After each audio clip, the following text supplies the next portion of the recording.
Esta investigación, los elementos más amplios que implican esta investigación que ahora les comparto, se encuentran en esta obra que se llama Genaro Vázquez, Lucio Cabañas y las guerrillas en México entre 1960 y 1934. Bueno, esta investigación se realizó en realidad al finalizar el siglo pasado y se realizó teniendo a la vista precisamente la emergencia de movimientos guerrilleros como el Ejército Zapatista, el Ejército Nacional, el Ejército Popular Revolucionario. Estaban muy recientes surgimiento de estos grupos y por ello surgió la inquietud de investigar acerca de cómo habían sido las guerrillas mexicanas de la segunda mitad del siglo XX, y de ahí fue que se dio luz a este libro finalmente. Y pues bueno, quisimos programar esta sesión para el día de hoy porque precisamente en 1965, 23 de septiembre, un día como hoy, pero pues ya hace 51 años, un poco más de un siglo, se da un intento de asalto al cuartel Madera en Chihuahua a las 6:10 de la mañana, cuando todavía no existía el horario de verano. Aquellos años cuando no existía el horario de verano, un grupo de asaltantes en la ciudad Madera, en Chihuahua, lanzan el grito: ríndanse, están rodeados, y empezó una balacera. Una balacera que, según las crónicas periodísticas, duró 3 horas. Dudo yo que haya durado 3 horas cuando se trató de 12 guerrilleros que intentaban asaltar un cuartel militar que tenía 125 efectivos adentro, y que además contó con el apoyo de una patrulla que se encontraba precisamente en la población. Entonces, pues se dio este ataque. El resultado del mismo fue de 5 soldados muertos. Cuando inician precisamente el ataque a los soldados por sorpresa, se estaban preparando para tomar su desayuno. No estaban en guardia, pues los toman por sorpresa, y es cuando se dan estas bajas en el ejército mexicano: 5 muertos y 2 heridos. Y por parte de los atacantes, ya cuando se repelió la agresión, terminaron 8 de los 12 guerrilleros muertos, entre ellos los principales líderes de este movimiento, Arturo Gámez, Pablo Gómez, Salvador Gaitán, y el resto de estos, 4 guerrilleros, 4 y 5, dieron la fuga. Bueno, así empezaba un trayecto que se convierte en significativo, porque se trataba de la primera rebelión sistemática organizada en contra del gobierno mexicano después de lo que había sido el periodo revolucionario. Cierto que habían existido, o se podría señalar, la existencia del grupo que encabezaba Rubén Jaramillo en Morelos una década atrás, pero este no tiene ni la visión ni la intención que tuvo este grupo, y que de hecho dio el nombre de lo que sería la principal agrupación guerrillera de los siguientes años. Entonces, me gustaría empezar por reflexionar este asunto de las guerrillas, precisamente de la segunda mitad del siglo XX en México. Y empezaría por la pregunta del qué eran las guerrillas, qué buscaban las guerrillas. Bueno, el qué de las guerrillas. En principio, debemos de tomar en cuenta que se trataba de una forma de lucha, como lo ha sido casi desde que existen las guerrillas, no nada más estas guerrillas de la segunda mitad del siglo XX, sino prácticamente todas, una forma de luchar, de enfrentar enemigos con mayor capacidad de ataque frontal, como lo pueden ser los ejércitos. Y las guerrillas pues son movimientos pequeños, unidades pequeñas, que se desplazan por pocos hombres. Existió un libro muy famoso en los años 60 que se llamaba La Guerra. Este libro, llamado La Guerra de la Pulga, tomaba su nombre precisamente de esta alegoría, donde partía de la idea de que las guerrillas eran precisamente como pulgas atacando a un perro. Un animal mucho más grande que una pulga, y que si tuvieran la circunstancia de enfrentarse de frente, digamos, pues la pulga no sería enemigo para el perro. Pero precisamente la pulga, por pequeña, podía moverse más rápido, de manera más ágil, saltar de un lugar a otro y causar molestias sistemáticas, con la idea de que si se propagan las pulgas, pueden terminar creando un gran problema para el perro, o para un gato, o cualquier animal. Esta era la idea de la guerra de la pulga, y partía de la idea, que a lo mejor muchos de ustedes llegaron a escuchar en su momento el concepto, de los focos guerrilleros. Surgir un movimiento, después que surgiera otro, y así se fueran expandiendo diferentes grupos guerrilleros que harían entonces esta alegoría de las pulgas, expandiéndose y creciéndose en este cuerpo al cual estaban queriendo enfrentar. En términos políticos y económicos, desde luego, las guerrillas de este momento buscan el desgaste de lo poder. Y cuando digo en términos políticos, es que por una parte, actividades de sabotaje, actividades que después incluso el sistema de inteligencia del gobierno de los Estados Unidos ubicaba como guerra de baja intensidad, es decir, una guerra que se hace de poquito, así como cuchillito de palo, digamos, ¿no? ¿Qué pasó? La guerra de baja intensidad. No, pero es que se la corriente de la computadora.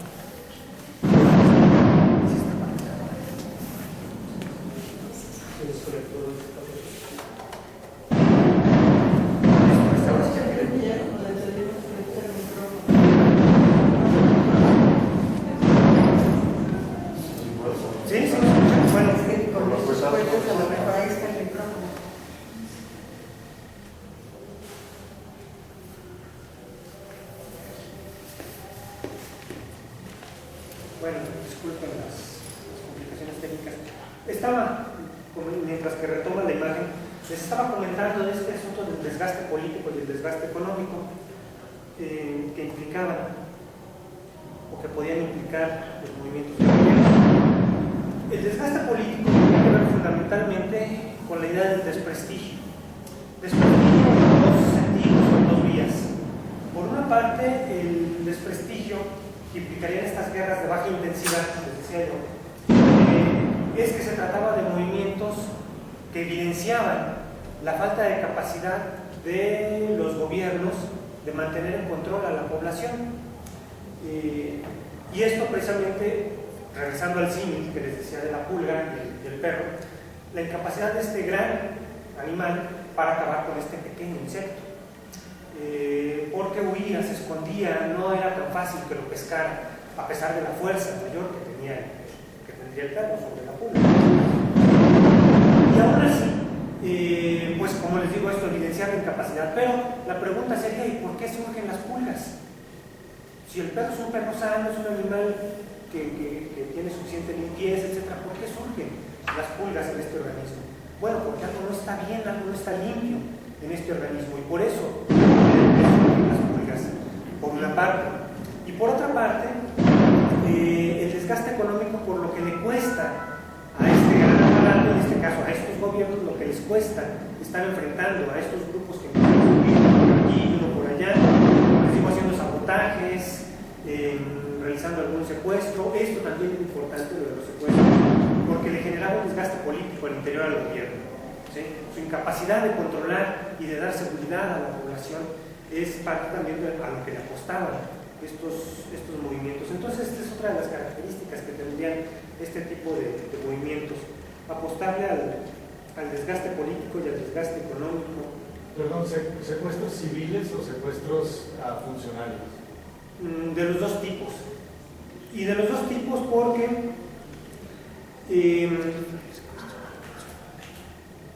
ellos, los guerrilleros, no percibían esto, no lo planteaban como secuestros, ellos lo planteaban como expropiaciones. Entonces, secuestrar a un empresario, que eran muchas veces de sus objetivos principales, implicaba, al pedir rescate y al estar tomando el dinero de un empresario explotador del pueblo, así lo conceptualizaban, un empresario explotador, capitalista, burgués, explotador del pueblo, el pueblo está recuperando el dinero que en realidad le pertenecería. Estos movimientos tenían también esta característica, que normalmente tenían una ideología marxista, y entonces, a ojos de ellos, los empresarios se aprovechaban del trabajo del pueblo para enriquecerse de manera, pues si no ilícita, sí inmoral, Entonces lo que estaban haciendo era justicia para el pueblo, y entonces por eso ellos decían eran expropiaciones. Y por otro lado, cuando secuestraban a funcionarios, jefes políticos, jefes militares, perdón, jefes policíacos, ellos percibían que estaban enfrentando a este enemigo que estaba aliado a estos explotadores capitalistas. Pero claro, eso lo percibían ellos así, pero entre la clase empresarial lo percibían como la incapacidad del gobierno para darle seguridad a ellos que estaban generando empleos. Y entonces por esto también les traía, como digo, este desgaste político, porque los empresarios presionaban, y vaya que presionaron. De hecho, el punto culminante se realizó precisamente en un evento que señalaré ahorita un poco más adelante. Otra de las características del que de estas guerrillas es que tienen planificación clara de objetivos bien definidos. Les decía, a diferencia del movimiento que encabezó, o el liderazgo que ejerció, perdón, no el movimiento, el liderazgo que ejerció Rubén Jaramillo tiempo atrás, que no tenía una planificación, no quería llegar a algún lugar, no tenía objetivos definidos, sino que simplemente se presentaba como un liderazgo de los campesinos morelenses, en el caso de Rubén Jaramillo, para defender algunas causas que iban surgiendo ahí en el camino. Y sin embargo estas guerrillas del siglo XX, incluyendo las mexicanas, se planteaban objetivos que normalmente eran objetivos que ellos percibían como revolucionarios. Necesitamos transformar a la sociedad, necesitamos transformar este país, y entonces se plantean estos objetivos que normalmente van a ser desarrollados en el mediano y en el largo plazo. No vamos a lograr nuestro objetivo en años, lo vamos a desarrollar durante muchos años, y en eso también se basaban mucho en planteamientos que tenían la guerra popular prolongada. Este concepto de la guerra popular prolongada era un concepto que habían desarrollado los movimientos políticos que se apegaron a la táctica guerrillera en Asia. China, por ejemplo, el maoísmo tenía un dicho fundamental que era mientras peor mejor. Entonces se trata de ir generando condiciones de ingobernabilidad. Mientras peor estén las cosas para el gobierno, mejor para el movimiento subversivo, ¿sí? Porque gana adeptos. Mientras más se prolongue esta guerra, más se demuestra que el gobierno no es capaz de detenernos, y entonces ganamos adeptos también, ¿sí? Tenemos tiempo de difundir nuestros programas de trabajo, y como nosotros no somos dueños de estaciones de radio, como nosotros no somos dueños de estaciones de televisión, no somos dueños de cadenas de periódicos, lo que hacemos es volantear, lo que hacemos es ir con los obreros, lo que hacemos es ir con los estudiantes y tratar de convencerlos de la justicia, de nuestra causa. Entonces para eso necesitamos tiempo. Si tuviéramos un canal de televisión a nuestra disposición, pues lanzamos spots y en medio año ya hicimos nuestra campaña comercial, pero no tienen esto. Entonces si dura 2 o 3 años o 4 años, no importa, podemos soportarlo, y en ese tiempo estamos propagando nuestra ideología. Y como les decía hace un momento, durante el siglo XX este tipo de movimientos se propusieron normalmente metas revolucionarias. Otros movimientos guerrilleros de otras épocas, como la Guerra Civil Española, por ejemplo, la Resistencia Española frente a la invasión francesa, también fue un movimiento de guerrilla, pero no quería revolucionar nada, quería mantener la independencia de España respecto a la invasión francesa, a un ejército que era mucho más poderoso que el español. España no podía presentar resistencia ante el ejército napoleónico. Bueno, nos organizamos como guerrillas y tratamos de recuperar nuestro territorio, pero no se trataba de un movimiento revolucionario, como si lo fueron, les decía, la mayor parte de las guerrillas del siglo XX, y más los de la segunda mitad del siglo XX. ¿Por qué la gente tomaba la guerrilla como un mecanismo de lucha? Bueno, quisiera primero plantearles una consideración. Alguien que se mete a la guerrilla normalmente está consciente de que se trata de una vida de lucha o muerte. Ya metidos en ese camino, normalmente no va a haber amnistía. ¿Ves? Como decían los guerrilleros cubanos, hasta la victoria siempre, ¿no? Pues no hay de otra. O ganamos o nos matan, aquí nos dejan tendidos en el monte. Bueno, entonces, ¿qué haría que una persona estuviera dispuesta a meterse en un movimiento que lo va a llevar o al triunfo o a la muerte? ¿Qué lo podría motivar? En esa época, en los años 60, en los años 50, en los años 70, se planteaban, para el caso mexicano concretamente, para otras guerrillas también, pero para el caso mexicano, y para América Latina en general, para otras partes del planeta, les decía, estas condiciones que aquí se plantean. Por una parte, la miseria. Donde había miseria era más fácil, se decía, que surgieran este tipo de levantamientos, por las condiciones de pobreza, inseguridad, todo lo que está asociado a estas situaciones de miseria. Otra característica o otra explicación que se trataba de establecer en aquellos tiempos era el carácter tropical de las poblaciones. Era gente de sangre caliente que se dejaba ir rápidamente a los machetazos o cosas así, gente brava pues, ¿no? Que era propia de estas latitudes del planeta. Y por eso decían, bueno, vean ustedes lo que pasa donde hay guerrillas.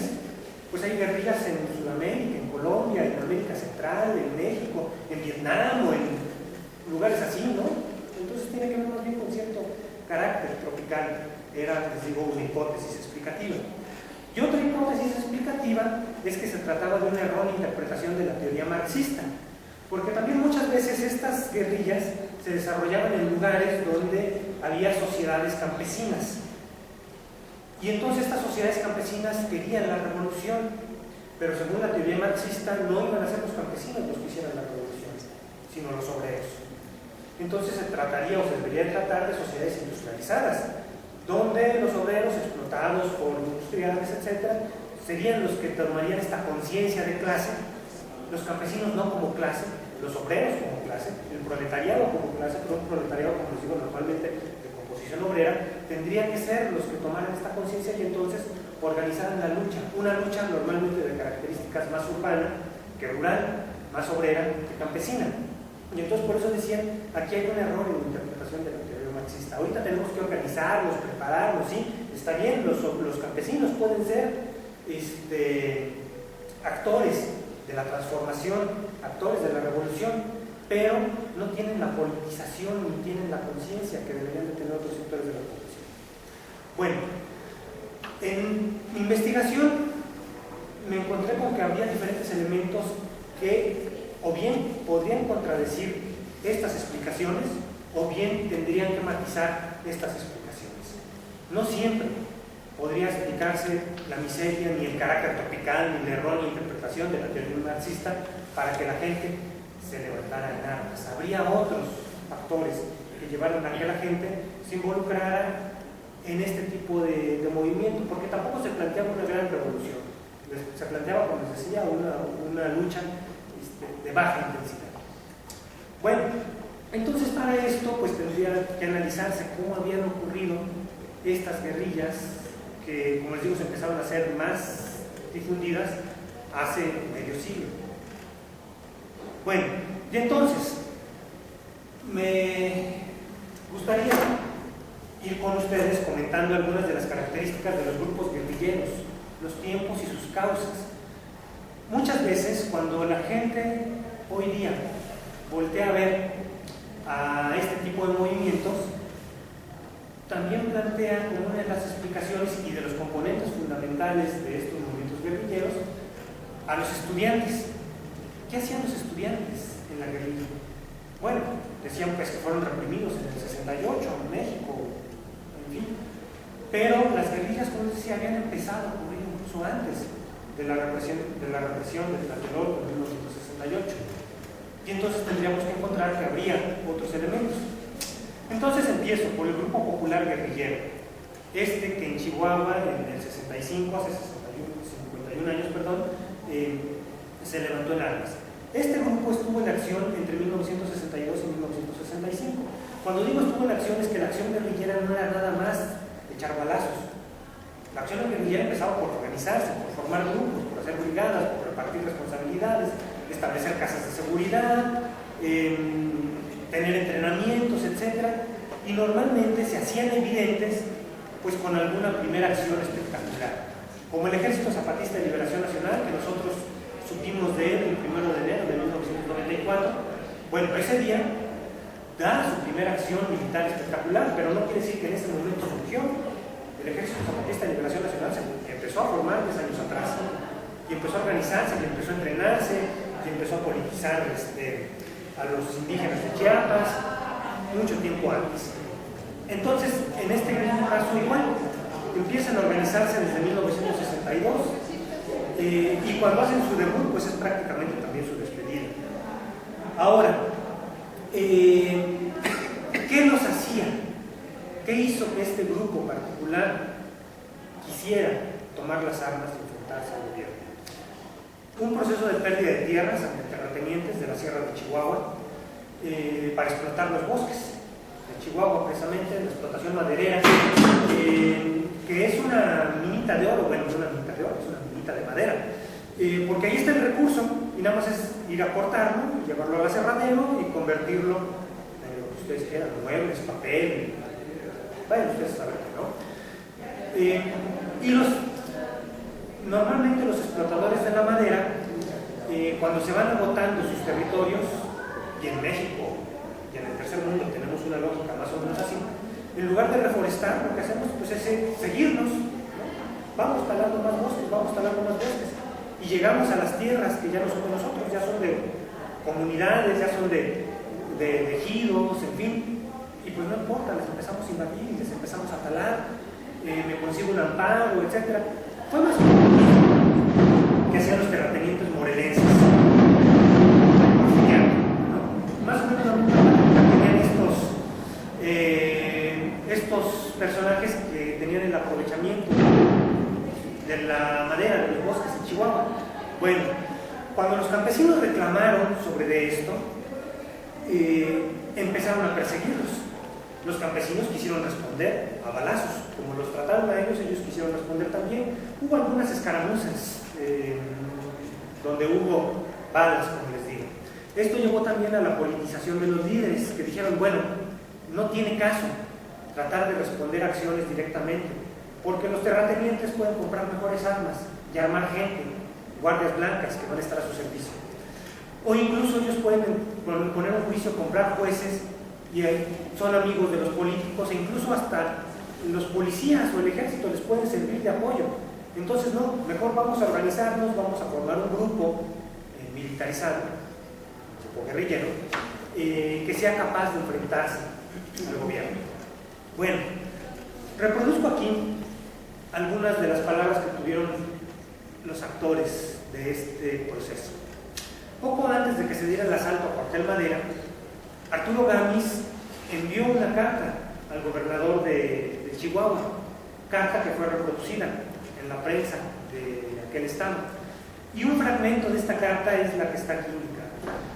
Durante años, por las buenas, estuvimos pidiendo justicia, pero usted, señor gobernador, nos despidió siempre con insultos, se puso de parte de los latifundistas y les dio fueros. Empuñamos las armas para hacer por nuestras propias manos la justicia que le niegan a los pobres. Bueno, quise reproducir esta parte porque ahí está la esencia de lo que movía a este grupo a las armas. Démonos cuenta cómo el nombre del grupo guerrillero es Grupo Popular, ¿no? Está integrado por el pueblo, y son palabras que eran bien comunes entonces, así como las repúblicas populares del bloque socialista, ¿no? Estos adoptaban la palabra popular, ¿no? El Grupo Popular guerrillero. Y después en el fragmento que les digo está esta expresión, durante años. Es decir, esto se trata de algo largo, ya tiene tiempo, donde por las buenas, de buena manera, recurriendo a los caminos legales, etc., solicitamos justicia. Eso es lo que ellos percibían como por las buenas.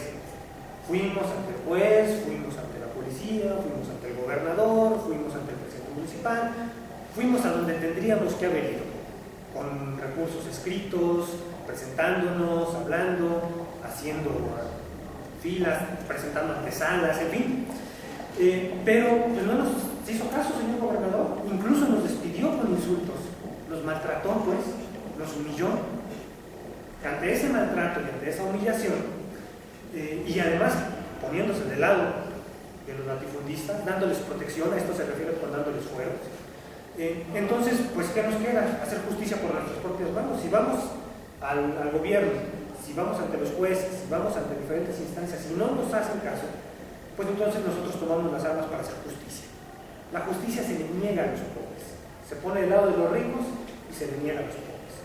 Pues esto es más o menos el discurso, como les digo, también pasa por una ideologización, claro. en un contexto de Guerra Fría es relativamente fácil que haya una ideologización donde el discurso es, pues sí, los ricos nunca les van a hacer caso a los pobres, entonces los pobres tienen que formar estos movimientos populares que tomen las armas en la mano y que ganen para sí sus causas a la fuerza. El gobernador, cuando ocurrió el asalto al cuartel Madera y que ya ocurrió esto que les platicaba de los 8 guerrilleros muertos y demás, identificados y todo, da una expresión que fue retomada también por la prensa de aquellos años. Y dice, bueno, ya cuando los van a enterrar, pues echan una fosa común a todos los asaltantes que quedan muertos. Y su expresión es, querían tierra, échenles tierra hasta que se hagan. Echárselas encima, pues, ¿no? Pues ya, ahí tienen sus tierras. Bueno, eso fue el caso del Grupo Popular Guerrillero que operó en Chihuahua. Como les digo, pues también años antes de los estudiantes del 68, ¿no? Y sin mayor cosa que ver con los estudiantes del 68. El siguiente grupo, la Asociación Cívica Nacional Revolucionaria, que surge en Guerrero y opera entre 1966 y 1972. Este grupo es el que encabezó Genaro Vázquez. De las guerrillas de aquellos años, las figuras emblemáticas son Genaro Vázquez y Lucio Cabañas, los que dan el nombre a esta investigación que yo realicé. Bueno, este es el grupo que encabezó Genaro Vázquez. También es común la idea de que formaban parte de una misma cosa, Genaro Vázquez y Lucio Cabañas, y que uno incluso fue continuador de la lucha del otro. No, actuaron de manera separada, ambos formaron sus propias agrupaciones y tuvieron sus propios convencimientos y sus propios escenarios de operación. Bueno, la Asociación Cívica Nacional Revolucionaria, que surgió en Guerrero, les decía, y operó entre 1966 y 1972, también tuvo un proceso anterior a que decidieran organizarse como el grupo guerrillero. Su origen está en la represión de movimientos sociales, señaladamente uno de 1960 y otro de 1962, que fue una lucha electoral. Les comento de manera muy rápida. En 1960 era gobernador de Guerrero Raúl Caballero Aburto, y Raúl Caballero Aburto tuvo algunas complicaciones con estudiantes del estado de Guerrero, y las cosas empezaron por un tema muy simple en realidad. Algún estudiante de alguna actividad que tenían los estudiantes, pues es llamado al orden por los policías locales en Chilpancingo, y entonces todo esto deriva en un pequeño enfrentamiento entre policías y estudiantes. Esto que normalmente habría sido pues, llevar a estudiantes escandalosos a la pandilla o algo así, se hizo una bola de nieve, creció y terminó convirtiéndose en toda una movilización popular en esta zona del estado de Guerrero, donde participaban pobladores de diferentes comunidades alrededor, reclamando el nepotismo del gobernador, su rigidez, los mecanismos represores que tenían los policías normalmente, la corrupción, etc. Bueno, y entonces terminó con un movimiento social muy amplio, que hacia finales de 1960 estaba ya plantado en Chilpancingo. Había grupos ahí con manifestaciones, bloqueando la Alameda, etc. Y para finalizar el año, se fueron las autoridades locales, se fue el gobernador, se fue el secretario de gobierno, etc. Y un funcionario menor da la orden de que limpien la Alameda, que no empiecen el nuevo año con ese movimiento allí. Y se arma una balacera. La balacera terminó con varios estudiantes muertos, varios desaparecidos y un escándalo nacional. Es decir, la prensa nacional, que era bastante controlada por el gobierno, se hizo todo un escándalo. A ese nivel llegó, se salió un poco de control. Lo que tenía, el control que tenía el gobierno de los medios no pudo impedir que se hiciera la denuncia de esta masacre que ocurrió en Chilpancingo. Bueno, entonces, pues declaran desaparecidos los poderes en Chilpancingo, en Guerrero, se nombra un nuevo gobernador, un gobernador interino, y entonces este gobernador interino llama a elecciones. Para entonces ya se había conformado la Asociación Cívica Guerrerense, se llamaba así, Asociación Cívica Guerrerense, que era la que había aglutinado toda esta movilización en contra del gobernador Caballero Aburto. Y la Asociación Cívica Guerrerense decidió presentarse como contendiente político en las elecciones, que ya se suponía que iban a regularizar las cosas, las elecciones de 1962, y presenta candidatos a las presidencias municipales de prácticamente todas las presidencias municipales de Chilpancingo, a todas las diputaciones locales y al gobierno del estado. Sin embargo, se da un fraude electoral, o al menos la Asociación Cívica Guerrerense denunció fraude electoral, y a esta denuncia de fraude electoral le sigue la persecución de los principales líderes. Otra vez hay balacera, hay muertos, y entonces acusan a los líderes de la ACG de sedición, y los acusan de homicidio, y los acusan de disolución social. Ese era un delito. Normalmente los cargos que se presentaban contra todo opositor del gobierno eran cargos por disolución social. Bueno, los líderes tienen que salir corriendo, los que alcancen, los agarran y los meten a la cárcel. Bueno, entre los que salen, los que logran salir corriendo, está Genaro Vázquez. Se va a la Ciudad de México y años adelante lo atrapan en 1966, y es cuando se forma el Consejo de Autodefensa del Pueblo, cuando dicen, bueno, es que lejos de liberar a los líderes que nos apresaron, nos han venido apresando más líderes y nos están desarticulando nuestro movimiento, etc.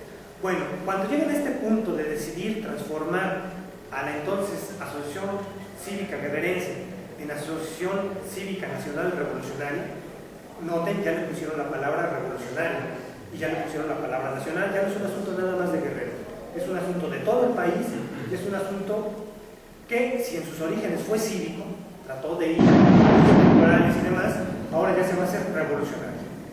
¿Sí? Vamos a cambiar al gobierno. Bueno, pero en este momento uno de los planteamientos que hacen los propios líderes de la ahora Asociación Cívica Nacional Revolucionaria es este que les cito aquí textual. La ACG no desorganizó al gobierno ni compuso a nadie, no logró lo que pretendía, mejorar las condiciones del gobierno, sino demostró cuál es la suerte reservada a las organizaciones que tomen inocentemente el camino falsamente democrático que les ofrecen los explotadores. Ya está la palabra esta otra vez, ¿no? Explotadores. Hay ricos explotadores de pobres explotados. Y le dio la experiencia de cómo se destruyen esas organizaciones por medio de la brutal violencia. Les digo, fueron reprimidos 2 veces, una en una movilización cívica, que sintieron que habían ganado porque habían quitado al gobernador, y sintieron que podían seguir ganando participando en unas elecciones, pero lo que ganaron fue un nuevo baño de sangre. Por medio de la brutal violencia militar y policial institucionalizadas, por medio del asesinato, es decir, lo que les había pasado, ¿no? Entonces, de nada sirve ir a las elecciones, es un engaño, es una farsa, es un fraude. Aquí si queremos transformar al país, lo que necesitamos es agarrar las armas y enfrentar por medio de las armas al gobierno opresor y al gobierno represor, aliado a los explotadores. Eso fue el caso del movimiento de Genaro Vázquez. Vale, estuvieron en armas. A Genaro Vázquez lo sacaron de la cárcel en 1968, en abril, el 22 de abril de 1968, liberan a Genaro Vázquez y se van al mundo. Y entonces tienen confrontaciones armadas con el ejército mexicano, realizan secuestros para llegarse dinero, con ese dinero comprar armas y entrenar a sus efectivos. Se forman los comités de lucha clandestinos, eran 4 comités de lucha clandestinos que tenían nombres todos de héroes de la independencia de México. Esto es también muy importante. No es casual que les hayan puesto el nombre de héroes de la independencia, porque a los ojos de ellos tenían que independizar nuevamente al país, que había dejado de ser independiente para caer en la órbita de los imperialismos, del imperialismo que ellos percibían, bajo el cual estaba sometido México, es decir, Estados Unidos. Bueno, entonces forman estos comités de lucha clandestinos y se van a tener enfrentamientos armados, que generan, desde luego, la persecución militar por parte del gobierno. Esta persecución militar termina el 2 de febrero del 72, que es cuando terminó muerto Genaro Vázquez.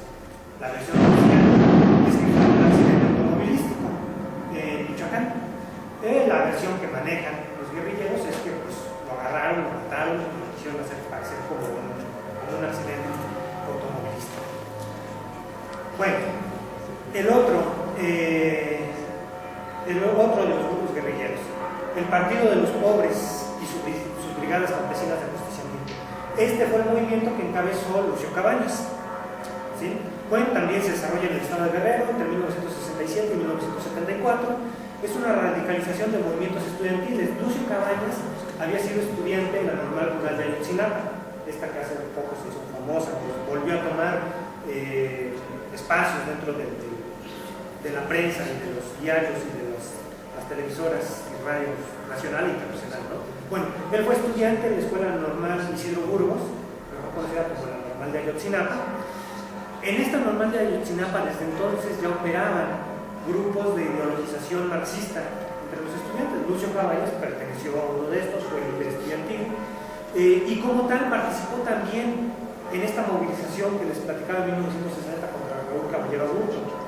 Ellos no fueron de los que perdieron gente en la represión de diciembre del 60, ni participan tan activamente en la lucha electoral de 1962, pero lo que hicieron es que empezaron a organizar a grupos de profesores, ya cuando egresa Lucio Cabañas de la Normal, a grupos de profesores para tratar de demandar mejoras dentro del gremio de profesores. Y entonces empiezan a perseguir a los principales líderes, señaladamente a Lucio Cabañas y a Serafín Núñez, y los cambian de adscripción, se los llevan de Guerrero y los mandan a Durango, a que vayan a trabajar a Durango. El gobierno asume que separando a los liderazgos de sus bases va a lograr tranquilizar las cosas. No fue así. Hicieron tanta presión las bases magisteriales en Guerrero que logran que los regresen a Guerrero. Y estando ya de vuelta en Guerrero,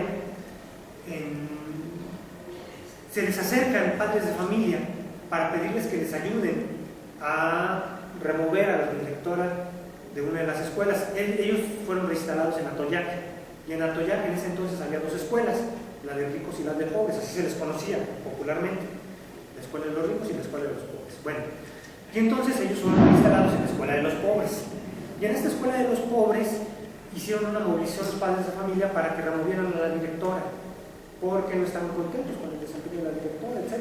Bueno, lo logran, y cuando lo logran entonces hay una gran algarabía en la población, y de la escuela de los ricos les piden el apoyo para lo mismo, porque la directora pues también no era muy del agrado de la población, con la diferencia, dicen, disculpen, para hacer esta investigación también hice algunas entrevistas a los personajes de aquel tiempo, y decían que la directora pues era amante de algún funcionario del gobierno del estado, y pues a ella no la movieron. Y en un mitin que estaban realizando en mayo de 1967, les mandan a los judiciales y se arma la balacera. Cuando se arma la balacera, logran agarrar a Lucio, protegerlo y llevárselo. Y entonces se van a la sierra. Ellos ya habían estado trabajando en la organización de estas brigadas campesinas, que se van a convertir en brigadas campesinas de ajusticiamiento. Y el nombre del partido, como muchas otras organizaciones, las más empiezan de una manera muy básica, pero las que llegan a tener una organización más refinada tienen un brazo político y un brazo armado. Bueno, el brazo político es el Partido de los Pobres, el brazo armado son las brigadas campesinas de ajusticiamiento. Bueno, no es casualidad que se llame de los pobres. Otra vez, esta lógica, los pobres estamos siendo oprimidos y entonces necesitamos luchar.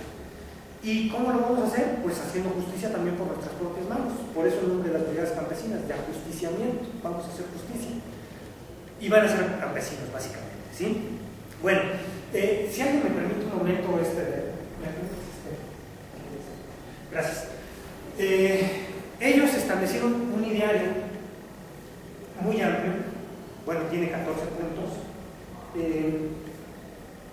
y me voy a permitir leerles algunos de los elementos incluidos en este diario. El primer punto de su diario era derrocar al gobierno de la clase rica. Es decir, otra vez, el gobierno es de los ricos, y mientras que el gobierno sea de los ricos no le va a hacer justicia a los pobres. Entonces necesitamos un gobierno de los pobres. Y de ahí en adelante, buena parte de los 14 puntos habla de cosas para los pobres, ¿no? que se forme un gobierno de campesinos, obreros, técnicos, profesionales y otros trabajadores revolucionarios.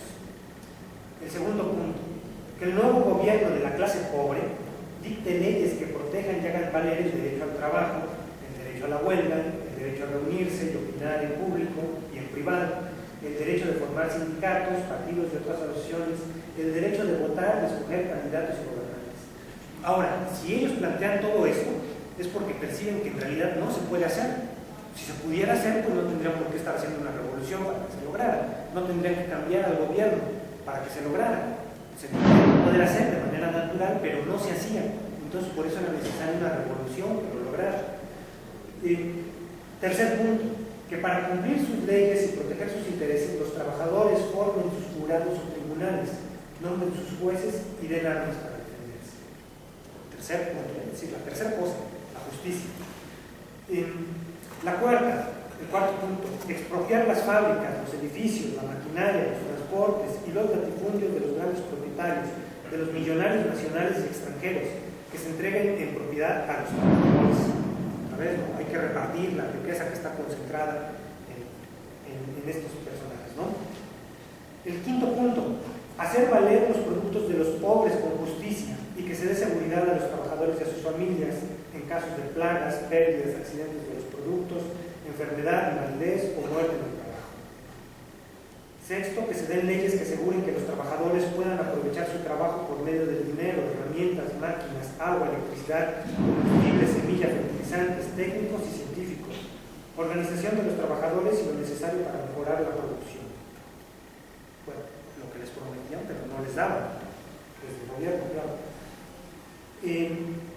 Séptimo, hacer que la clase pobre salga de la ignorancia, de las enfermedades, de los vicios, por medio de informaciones verdaderas, orientaciones y enseñanzas que sirvan al pueblo trabajador, que el trabajador controle todos los medios de comunicación. Octavo, hacer valer el derecho de los trabajadores y sus familias a tener casa, educación, cultura, higiene, salud y descanso.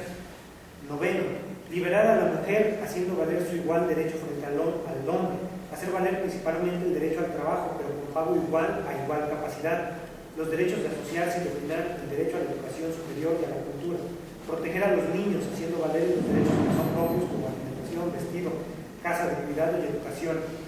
El décimo tiene que ver con amparar a los ancianos, el onceavo con proteger a los estudiantes, el doceavo el de desarrollar la tecnología en realidad.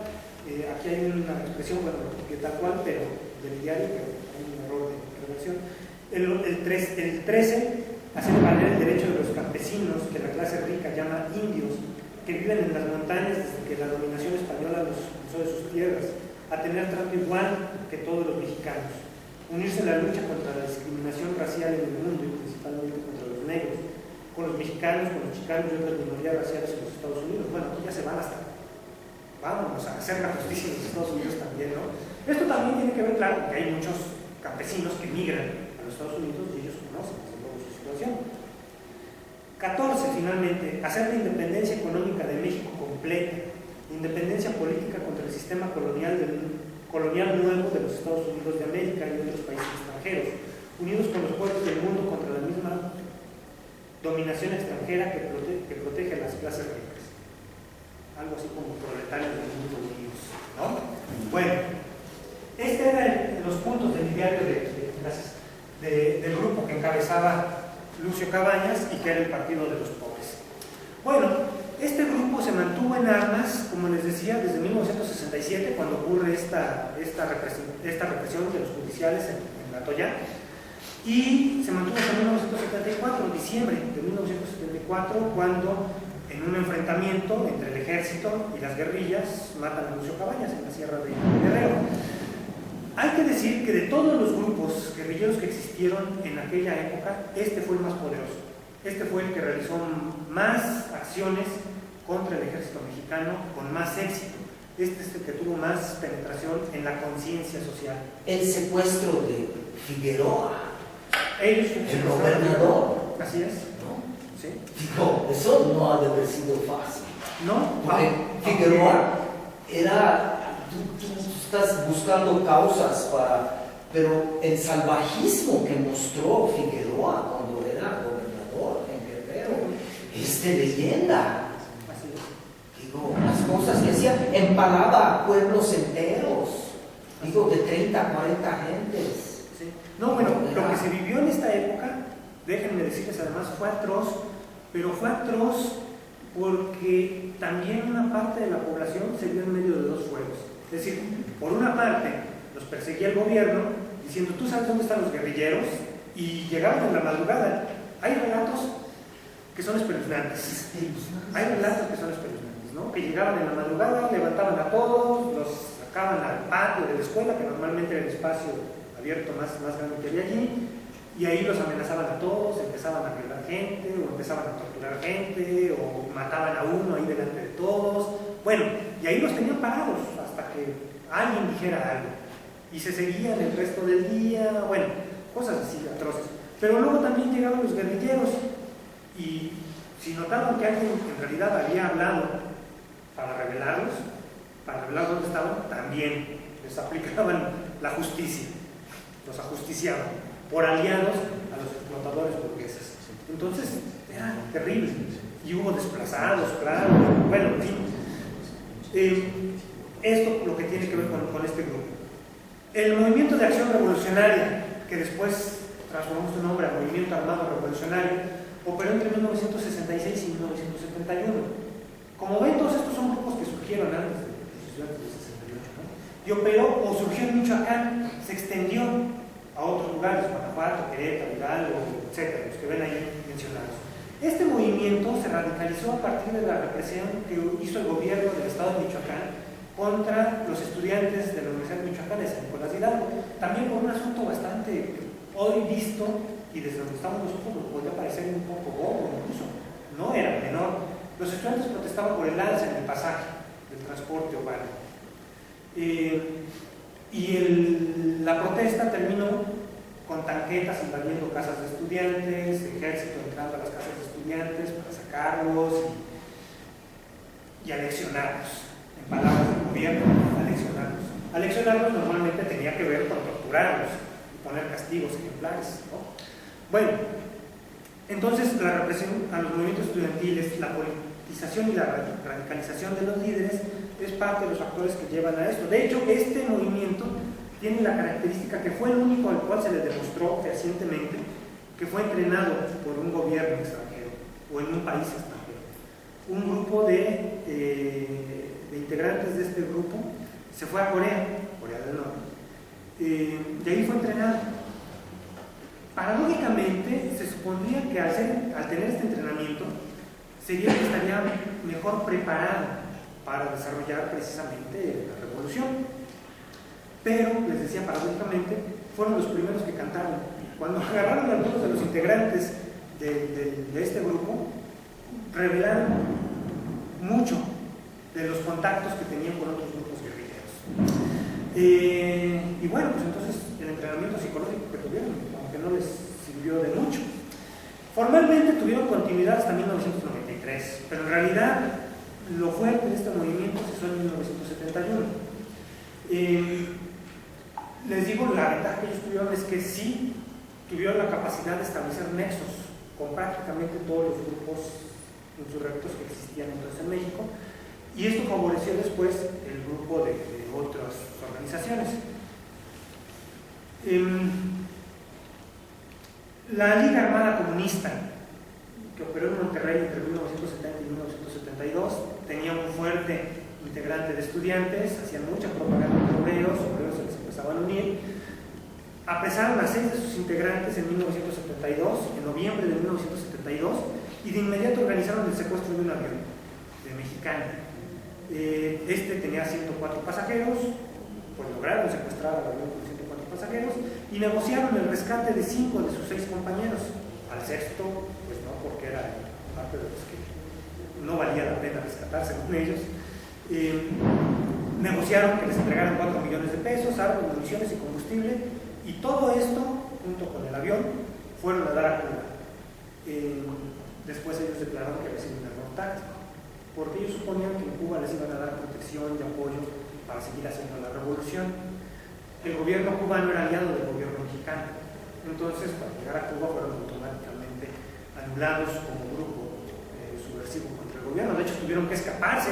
Un par de ellos lograron escaparse, ¿no? Y llegar por mar a Yucatán. Las fuerzas revolucionarias armadas del pueblo que operaron en Guadalajara entre el 72 y el 76, ellos fueron una radicalización del Frente Estudiantil Revolucionario ante los ataques de una organización que todavía existe hoy día, ¿no es cierto?, que se llama la FEG, la Federación de Estudiantes de Guadalajara, que era un grupo de choque que había organizado la rectoría de la Universidad de Guadalajara precisamente para tener controlados a los estudiantes nativos. Ellos hicieron mucho trabajo con movimientos en las colonias populares y también un acercamiento con diferentes movimientos que tenían estas miras o estas intenciones revolucionarias. Y ellos también realizaron 3 secuestros, no menos importantes que el de Figueroa. Secuestraron al cónsul de los Estados Unidos en Guadalajara, a John Hardy, en 1973, a José Guadalupe Zuno, que era ni más ni menos que el suegro del presidente, ¿no? Tampoco fue cosa menor secuestrar al suegro del presidente, imagínense. Y a Juan de Dios de la Torre. Juan de Dios de la Torre era el presidente del equipo Atlas, el dueño del equipo Atlas de fútbol y presidente de la Federación Mexicana de Fútbol. Pasado el Campeonato Mundial de Fútbol en México, este año, bueno, tampoco era cosa menor. Era parte de lo que ellos ubicaban también como la burguesía explotadora de los pobres, de los campesinos, de los obreros, etc. Y estos secuestros, como les digo, era para allegarse a recursos. Bueno, esto hizo pues, que el gobierno los tuviera entre ceja y ceja, ¿no? Y los persiguiera con fuerza y lograran relativamente rápido desarticularlos. Cuando digo relativamente rápido y también relativamente desarticularlos es porque existió otro grupo en el cual se integraron. Hubo otros, el Frente Urbano Zapatista, Comandos Armados de Chihuahua, el Ejército de Liberación Nacional, que fue el antecedente del Ejército Zapatista de Liberación Nacional. Pero fue significativo que les presento ahora, la Liga Comunista 23 de septiembre. Bueno, se llamó como 23 de septiembre en recuerdo de este grupo de Chihuahua, que les digo hace 51 años, trató de asaltar el cuartel Madera y tuvo presencia en diferentes puntos del país. Fue el intento más avanzado de lograr unificar a los diferentes movimientos guerrilleros. Tuvo una complicación, como ven, surge desde 1973. Intentaron absorber al Partido de los Pobres de Lucio Cabañas. Fueron a la sierra, los buscaron, los encontraron y se pelearon con el Partido de los Pobres y con las brigadas campesinas de ajusticiamiento. Si no, terminaron matándose entre ellos, según relatos que me platicaron a mí, fue casi por pura suerte. En fin, no lograron unificar, integrar al Partido de los Pobres, pero con todos los demás sí lograron una integración bastante importante que les permitió en realidad ser un verdadero dolor de cabeza para el gobierno mexicano. Bueno, empezaron teniendo una reunión en Guadalajara. No es casualidad, les decía que las fuerzas revolucionarias armadas del pueblo que operaron en Guadalajara terminan siendo el grupo que nucleara a estos, y algunas decisiones del mar que de Michoacán operaban entre Michoacán y Jalisco. Bueno, se propusieron, ellos dijeron, a ver, hemos estado operando mal, primero vamos a matar a los jefes militares, vamos a matar, cuando dicen eliminar es matarlos, ¿no? Vamos a matar a los jefes militares, vamos a matar a los jefes policíacos y líderes charros que tienen controlado el movimiento obrero y que incluso a veces son soplones de nuestros movimientos. Bueno, vamos a liberar a los compañeros guerrilleros, vamos a expropiar recursos y entonces podemos hacer una pasada militar, pero mientras vamos haciendo este desprestigio político y vamos haciendo este debilitamiento económico. E intentaron secuestrar a Eugenio Garza Sada. De hecho, hay una película, no me acuerdo ahorita de la película, hay una película que recrea este episodio donde matan a Eugenio Garza Sada. Bueno, la muerte de Eugenio Garza Sada fue significativa porque implicó la ruptura de la Coparmex y de las cúpulas patronales con el gobierno mexicano. Ya no queremos nada con el gobierno mexicano, que nada más nos dice que sí, pero por otro lado anda paseándose con los líderes comunistas planetarios. Bueno, Echeverría terminó mal con ricos y con pobres, terminó mal con organizaciones populares y terminó mal con organizaciones empresariales. Y la ruptura con las organizaciones empresariales tiene que ver con esto, ¿no? También asesinaron a otro empresario prominente en aquellos años, Fernando Aranguren, e intentaron secuestrar a Margarita López Portillo, que pues tampoco era la consentida del presidente, ¿no? Bueno, realizaron una gran... ¿para qué? Mientras que pasaba esto, digamos, el de Eugenio Garza Sada fue el más espectacular intento, o fue su intento más grande, digamos, su apuesta más grande. Secuestraron a otros empresarios menores. Y cuando digo empresarios menores, quiero decir incluso dueños de negocios pequeños en ciudades pequeñas, asaltos a autotransportes o cosas por el estilo, ¿no? Estas acciones que ellos llamaban expropiatorias reproducieron la represión y son los años más fuertes de lo que hoy día conocemos como la Guerra Sucia, precisamente. Es decir, una serie de acciones para socavar las bases de estos movimientos guerrilleros. Porque, pues como ustedes ya verán, para este momento, es decir, para los años 70, las guerrillas ya llevan una década operando. Es decir, de que empezó, de que se dio el asalto, el intento de asalto por Artero Madera, fue en el 65, a este momento, cuando decae un poco la fuerza de la Liga Comunista del 23 de septiembre, o cuando está operando, ha pasado una década. Una década que el gobierno ve surgir un grupo aquí, un grupo allá, y acaba con uno y surge otro, y no ha acabado todavía de controlar la situación en un lugar cuando ya hay movilizaciones en otro lugar, ¿no? O asaltos en otro lugar, presiones de los empresarios, no siempre logran controlar a los periodistas, y hay periodistas que están sistemáticamente también presionando, entonces se recrudece lo que es conocido como la Guerra Sucia, para tratar de acabar con las bases que nutren a estos grupos. Aumenta la presión con los líderes sindicales, efectivamente, para que controlen a sus bases. Aumenta la presión y la persecución en el campo. También empiezan estos programas que hoy día existen todavía, donde el ejército va a pintar bancas, y a cortar cabello, y a regalar ropa, bueno, a poner arbolitos y todas estas cosas. Lo empiezan a hacer persiguiendo precisamente a Lucio Cabañas.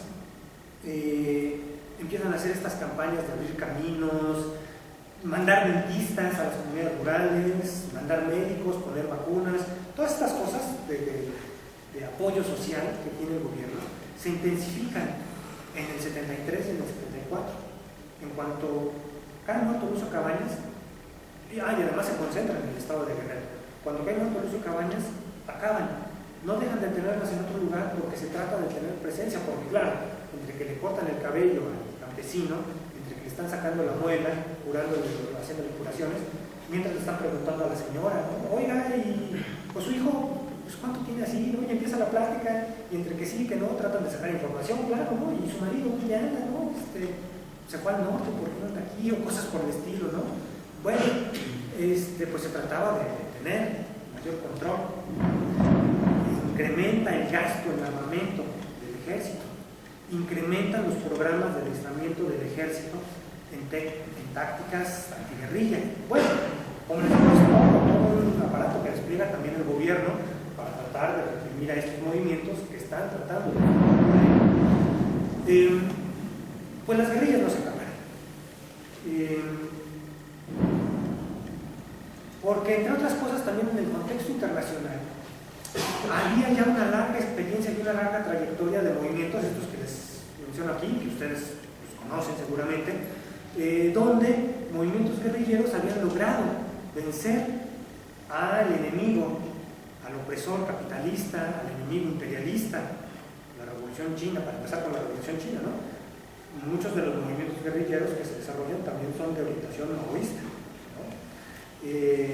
Sendero Luminoso en Perú y cosas así. La guerra de Indochina, porque derrotar al imperio no era nada más derrotar a Estados Unidos, la guerra de Indochina es contra Francia. Hay otros imperios, el inglés, el francés. Precisamente estas semanas se están proyectando en salas, solamente creo que es en Ciudad de México, un documental que se llama Matria, que fue hecho hace 2 años precisamente para participar en el Festival de Morelia. Y habla precisamente de un grupo guerrillero de 10,000 chavos que hacen en aquel entonces, me debo imaginar, era Cárdenas para hacer guerrilla en caso de que la Alemania, nazi, hicieron incursión en México y hicieron una cabeza de playa precisamente para invadir México. Entonces, precisamente es algo que le quería preguntar, ¿qué tanto qué tanto impacta en México precisamente tener un presidente que está más del lado de izquierdas que ahora derechas, ¿no? Precisamente para la creación de todos estos movimientos en los 60, 70? Es que son movimientos de naturaleza diferente. Como les decía, estas organizaciones, que serían una especie de autodefensas, en caso de una invasión, que fue muy latente, fue real, ¿no? Y pues claro, si México es frontera con Estados Unidos, es parte de los territorios que preocupan tanto a los que quieran atacar como Estados Unidos ante una eventual defensa o una necesidad de defensa del territorio. Pero esto se trataría de movimientos no para revolucionar algo, sino para repeler una invasión, pensando que esto pueda prolongarse, ¿no? En el caso de estos movimientos de los años 60, de los años 70, más bien se tratan de una exasperación y de una radicalización, como digo, de movimientos que buscaron caminos legales promovidos por un gobierno que se dice revolucionario, pero que ellos no perciben que la revolución les haga justicia. Existía esta expresión, ¿no? Que la revolución les haga justicia, hasta que la revolución les haga justicia, cosas por el estilo. Pero ellos no percibían que la revolución les hiciera justicia, todo lo contrario. Percibían que este gobierno se trataba de una revolución, en el mejor de los casos, abandonada, extraviada, perdida. Dentro de los movimientos que están aquí indicados está la Revolución Cubana, por ejemplo, que era un referente inmediato, ¿no? De cómo habían logrado liberarse, aunque estuviera Cuba bien cerquita de Estados Unidos, lograba liberarse de un gobierno opresor, el de Batista, y lograba instalar un gobierno revolucionario. Bueno, la Revolución Cubana al principio no quería tampoco ser tan socialista, ¿no? Terminó haciéndose socialista y aliada de la Unión Soviética, eso sí. Y lo hizo pues con una guerrilla que empezó en la sierra y que fue creciendo al demostrar precisamente la incapacidad del gobierno cubano para derrotar esa guerrilla, demostrando cómo la guerrilla sí estaba del lado del pueblo, de manera que el gobierno no podía estarlo. Entonces, la gente en México que se lanzó a la guerra percibía esto como una posibilidad ante la imposibilidad de otras formas de lucha, ¿sí? Y decía, bueno, ya ocurrió en Cuba, está ocurriendo, ya ocurrió en Vietnam, está ocurriendo. Algunas de las independencias africanas, como la de Argelia, empezó con una guerrilla, contra Francia también, ¿no? Bueno, entonces demostraban ser eficaces por una parte, en algunos casos demostraban eficacia, y por otra parte formaban parte de un ánimo que se extendía de manera internacional para tratar de encontrar tratar de encontrar formas sociales más justas, porque estaban convencidos de que el capitalismo nunca iba a ser justo. Por eso el constante discurso de liberarse de los explotadores, de los aliados al imperio, etc. Porque decían, no lo vamos a conseguir. Si queremos que haya justicia para los campesinos, para los obreros, para los estudiantes pobres, se supondría, ¿no? Para las mujeres, etc., tenemos que hacerlo, tenemos que revolucionar para empezar. Esta revolución mexicana es una revolución falsa, perdida, abortada, extraviada o algo así. La verdadera revolución se hace como se está haciendo en Cuba. Y allí sí, los pobres tienen acceso a la medicina, ¿no? Allí sí, los pobres ahora tienen acceso a la educación. Allí sí se forman cooperativas y se reparte de mejor manera la riqueza. Por eso la Revolución Cubana fue tan importante en el ánimo de movimientos guerrilleros en toda América Latina. Porque también estaban ocurriendo en Nicaragua, y también estaban ocurriendo en Argentina, y también estaban ocurriendo en Brasil, y en Perú, y en Colombia, etc., ¿no? Entonces,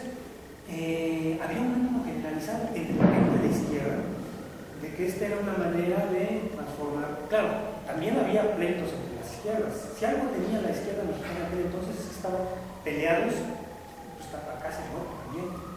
Pero es que aquí en México no hemos tenido un presidente verdaderamente izquierdista desde Cárdenas. Digo, dicho Echeverría trataba de dar la impresión, pero era una mentira.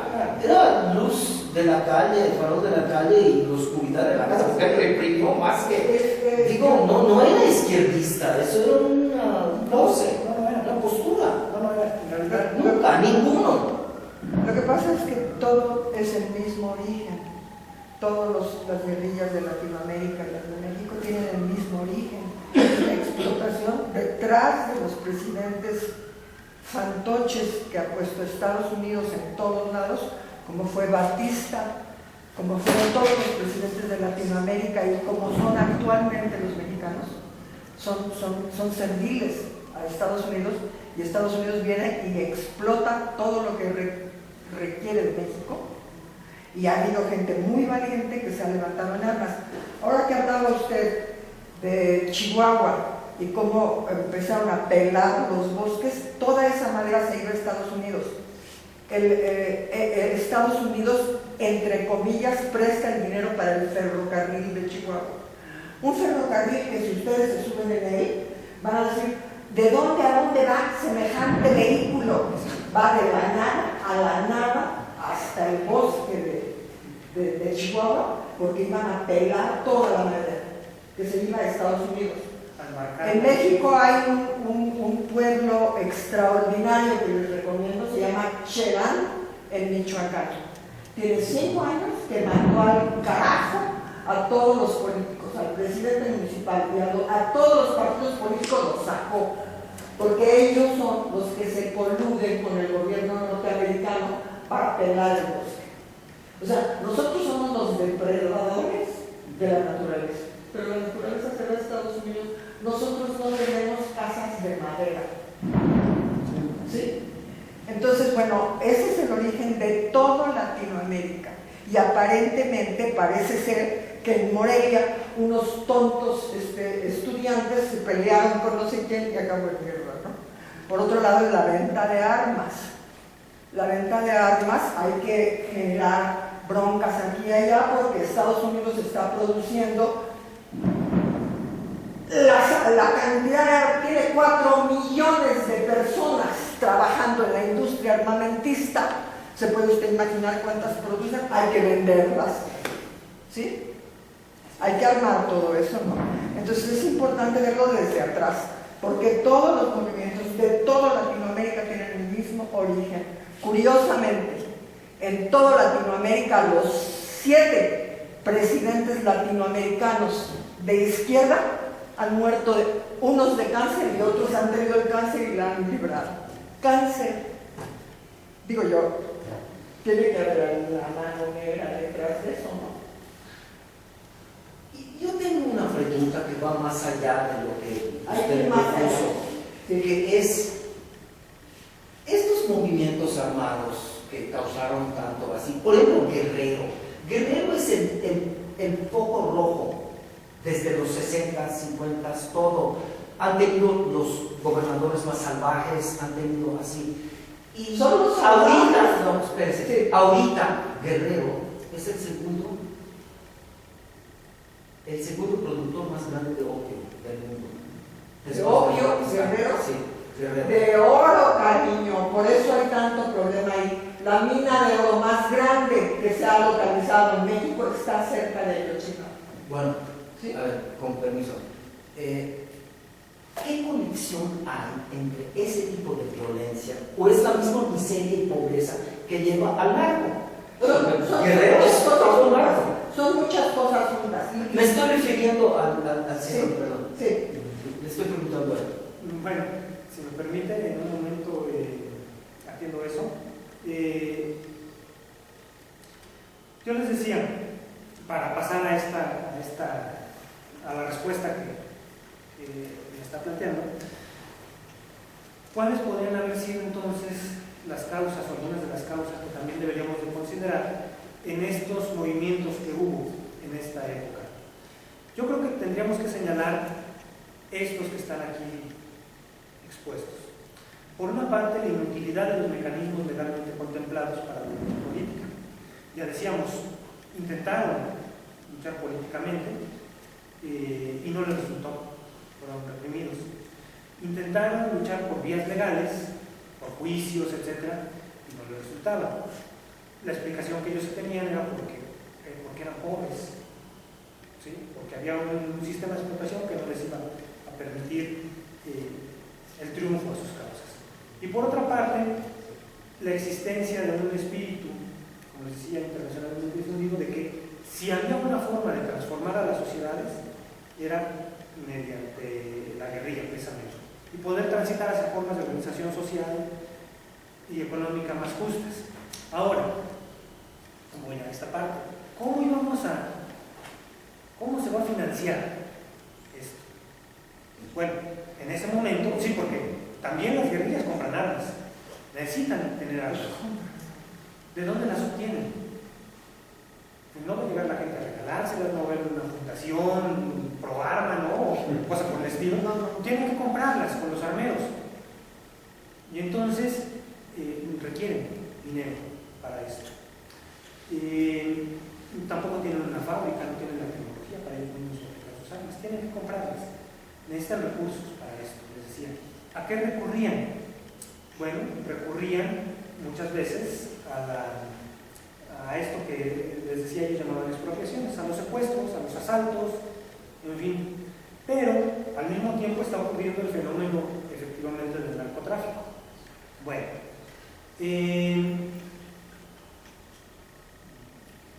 con las FARC en Colombia es uno de los casos también que se han estudiado más y documentado más, como si no las FARC completas, un segmento de las FARC, o durante una temporada se asocian con los grupos de guerrilla que les van a financiar la adquisición de armas, porque el narco también necesita armas.